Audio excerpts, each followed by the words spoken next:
People say it is difficult to have peace of mind. Do you feel peaceful? Do you feel peaceful? Yes. It is so easy. It only takes a few minutes. The peace does not grow on trees.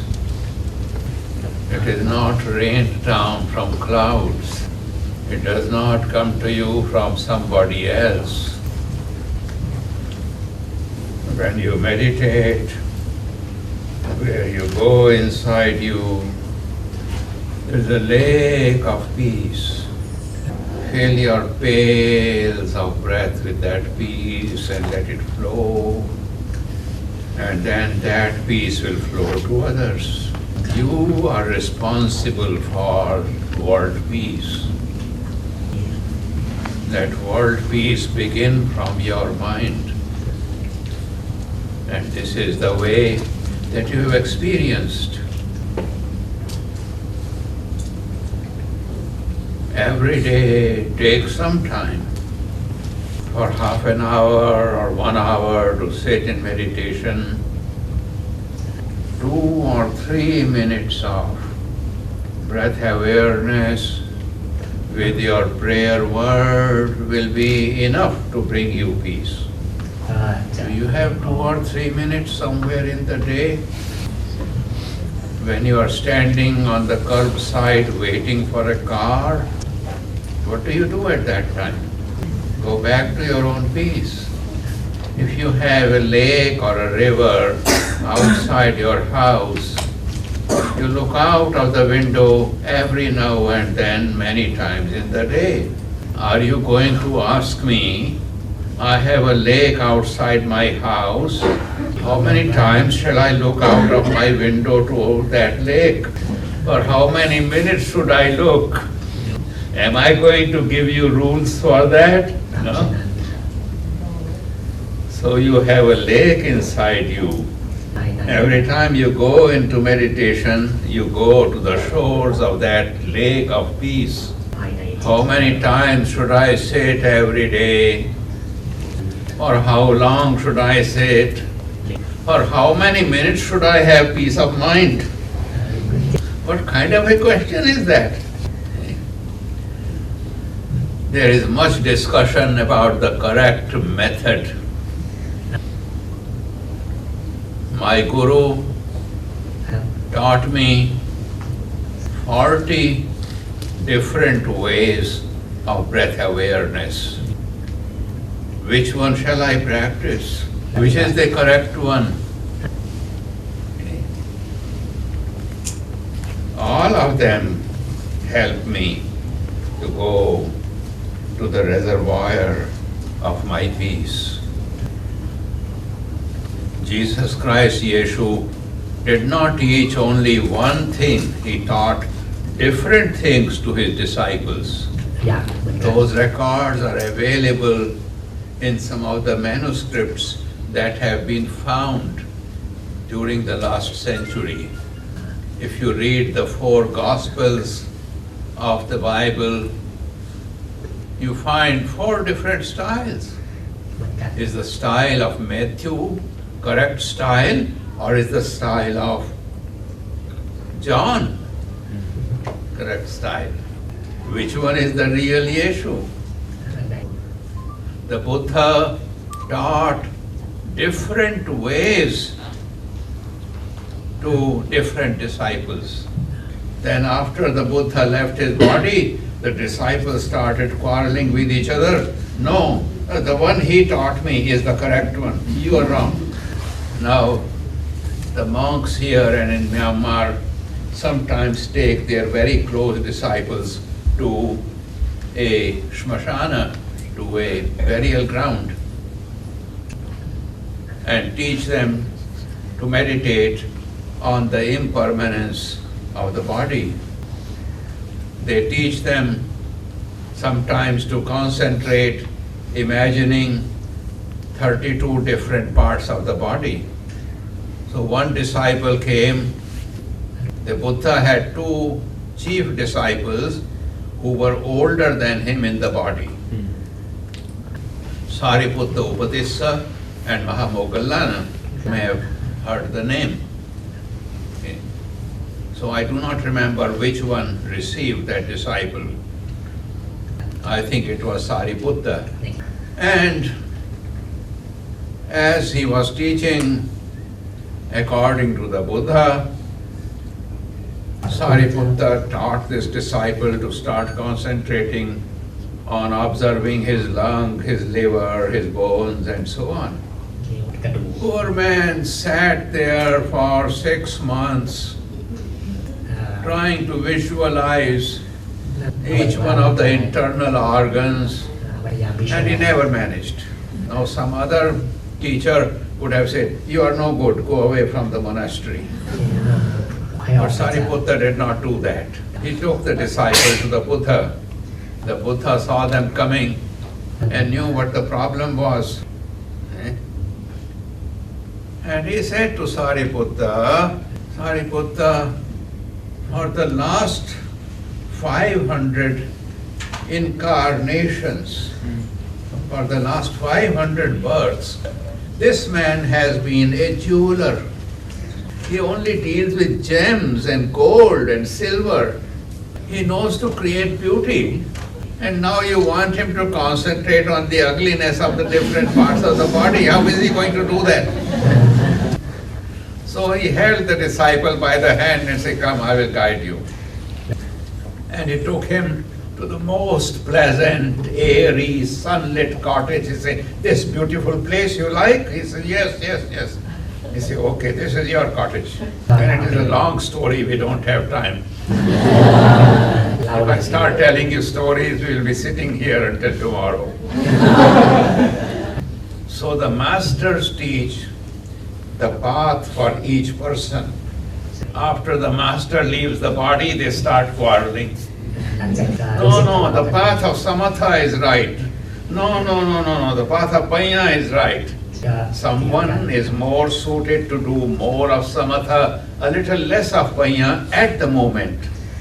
Someone is more suited to do the path of panya and a little less of samatha at this moment. But later they will progress. And as I have shown you from the teachings, that the paths will merge together. I am a Christian, how can I be a yogi? I am a Buddhist, can I practice yoga? I am an atheist, what good is yoga for me? None of those questions, all right? None. Whatever you can practice. Basic path, everybody breathes. Do Buddhists breathe more and the Christians breathe less? The Christians breathe, Buddhists breathe, atheists breathe. So we give you the common path and you follow that. I know you should have questions and answers, so I will not take more of your time. Okay. I invite you to come to our ashram in India.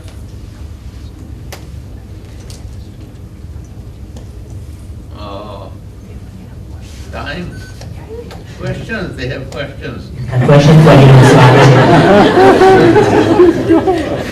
You still the people want to have questions. All right, so they're telling me people want to hear the rest of the story. So, the masters have a habit. There's a word in Pali literature, chankramana. Chankramana is when the masters or the disciples go for a walk. So, the masters have a habit that sometimes they take their special disciples for a walk with them. Now, my master was such a magnetic person that if you saw him walking, you will just start following. I said, no, you go do your work. You don't want to go, you don't want to leave him. Such a magnet he was. And sometimes during that walk, they pass on the secrets to the disciple. So the Buddha took this jeweler disciple for a walk with him. 1 day, 2 days. Now you live on this world. But the masters have many worlds. The Buddhas have many worlds. Yeshu has many worlds. Sometimes when they seem to be walking on this earth, they are walking somewhere in a subtler world of light. Okay?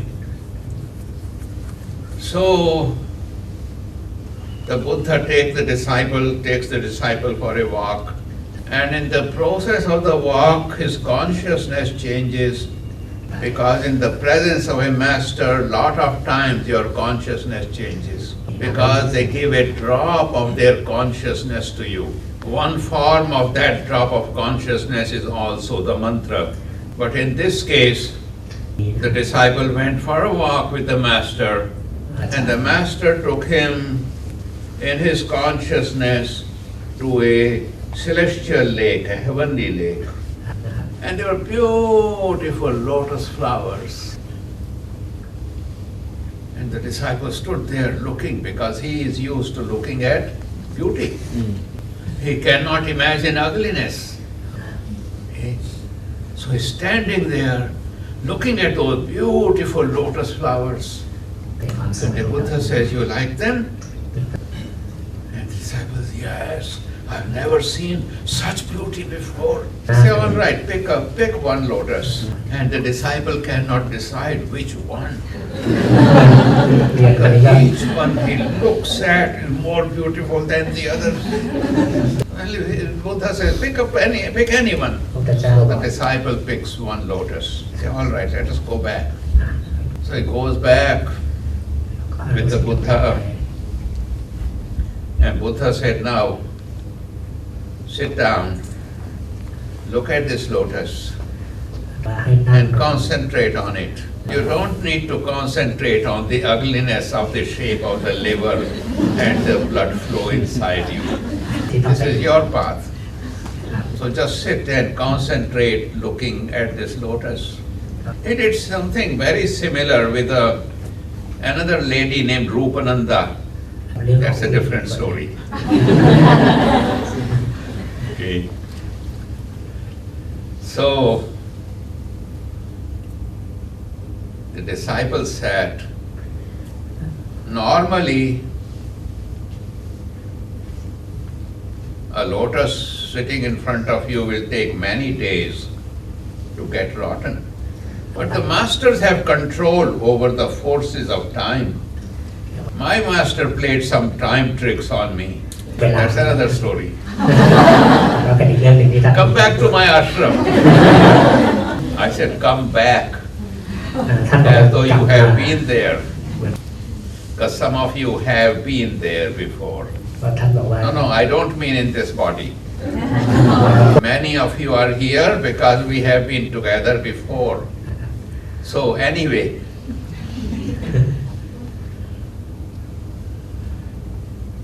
so the disciple sat concentrating on the lotus, and right in front of his eyes, very soon the one petal drops, and another petal drops, and another petal drops. Little by little, all the petals drop, only a stem is left. Very quickly, in a course of time, short course of time, and soon the petals rot in a few minutes right in front of his eyes, and soon there is a rotten petal.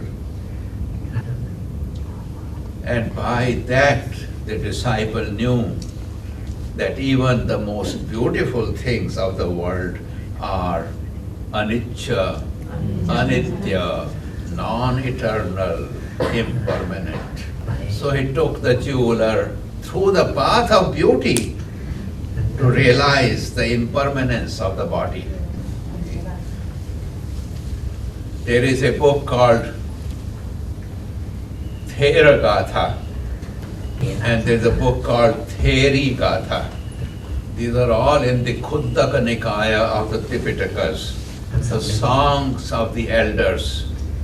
Theragatha, songs of the male elders of the Sangha, and Therigatha, the songs of the nuns. And in these songs, the nuns have spoken of what made them dispassionate to go on the path of becoming a nun. So the Buddha initiated his son, his wife, everyone he made a monk. All his cousins became monks and nuns. And there was in the family one lady, her name was Rupananda. Rupananda means someone who rejoices in her beauty. So she was so proud of her beauty. So she resisted Buddha's call to become a nun. So beautiful. ก็ตอบว่าแหมฉัน Why ส do วย I have to shave my head and beg in the street? But there came a time when she said to herself, well, all the family members are gone. I am alone.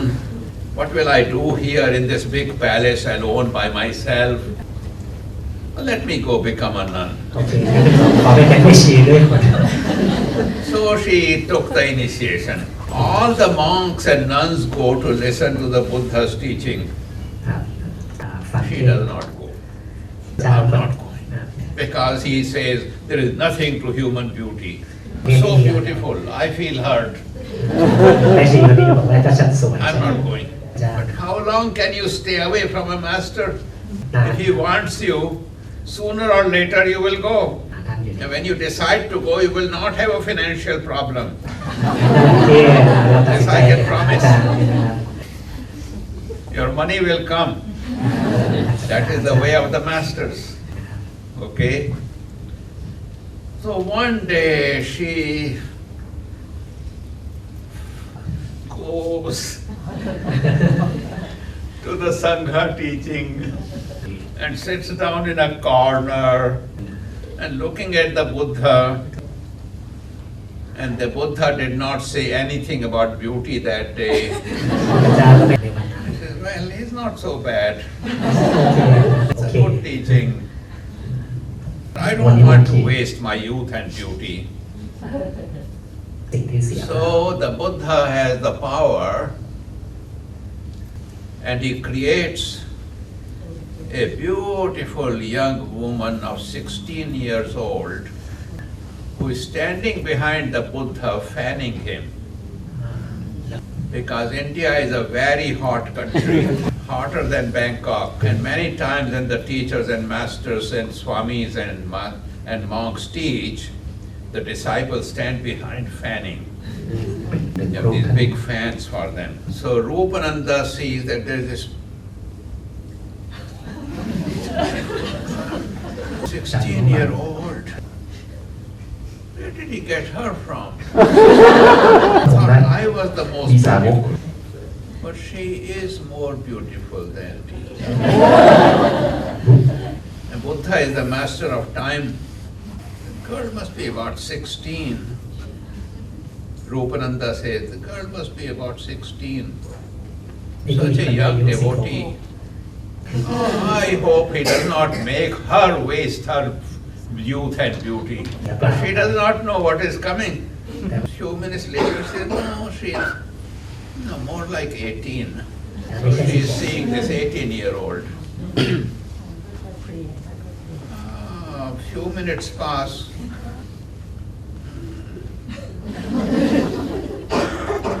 Something wrong with my eyes. Says, ซะแล้ว she must be at least 20.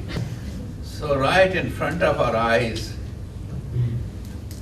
at few minutes intervals, she becomes 16, she becomes 18, she becomes 20. นาที My God, she looks more like 26. ตอนนี้กลายเป็น26แล้วครับ What? There's a 38-year-old woman there. ตอนนี้38แล้วครับท่านได้ยินที My God, what is happening? Got She it must right. be at least 45. No, she is 50. What's going on? So right in front of Rupananda's eyes, the young woman of such extreme beauty became an old woman of 60, 70, 80, crumbling down, falling down, becoming a corpse, without saying a word condemning beauty. The Buddha taught Rupananda this lesson. If you look at the passage of time, you see how impermanent this body is. So the masters have different ways of teaching different disciples. So don't quarrel among yourself, this path or this path. Take to the middle path and concentrate on your breath. All right? Do it again and again and again. Okay. I was going to read to you from one of the most important meditation texts, but another time. There will not be another time because this is my last year of teaching. Then I'll teach in silence. And these advanced teachers will teach you in words and I will teach you in silence. If you are meant to come to my ashram, you will come. I pray to all the Buddhas to bless you. I pray to all the prophets to bless you. I pray to Yeshu to bless you. I pray to all the rishis to bless you. I pray to all the gurus and to my guru to bless you. And I have no way of thanking the whole team of young men and young women who have organized this program. Has it been satisfying for you? Yes. Yes? So you should do it more often. You should do 2 days or 3 days of silence retreat and create a group among yourselves that meets for meditation. All right? And the blessing of the masters will always come to you.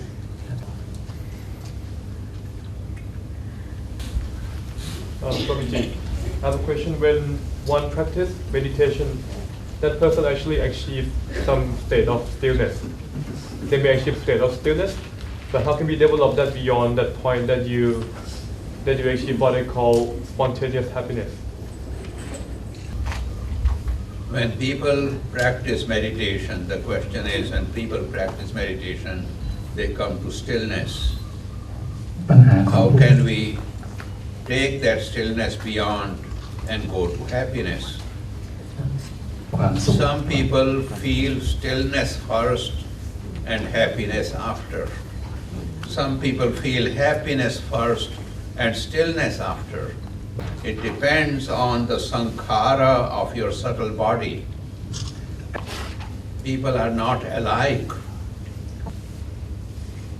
Now, when you practice meditation and stillness comes to you, who gives you that stillness? Somebody comes with a bowl and hands you, here is your stillness. From where does it come? The same place from which stillness has come, from the same place happiness will come. It will come by itself. All right? You do not make an effort for it. There is no method, there is no technique. Just deepen the meditation, prolong the meditation. When I say prolong the meditation, it does not mean that if you have been sitting 3 minutes, you should sit for 30 minutes. In those 3 minutes, you can accomplish what others would accomplish in 30 minutes. Point is remaining uninterrupted in your thought, in your flow. Can you stay uninterrupted without any distraction in the mind for 1 minute? Extend that to 2 minutes. Extend that to 3 minutes. Okay? within the same amount of sitting, you can have a longer, uninterrupted periods. จิตเรา And your depth will grow. Feeling of relaxation will come by itself. The feeling of piti or Sanskrit priti, feeling of pleasantness will come.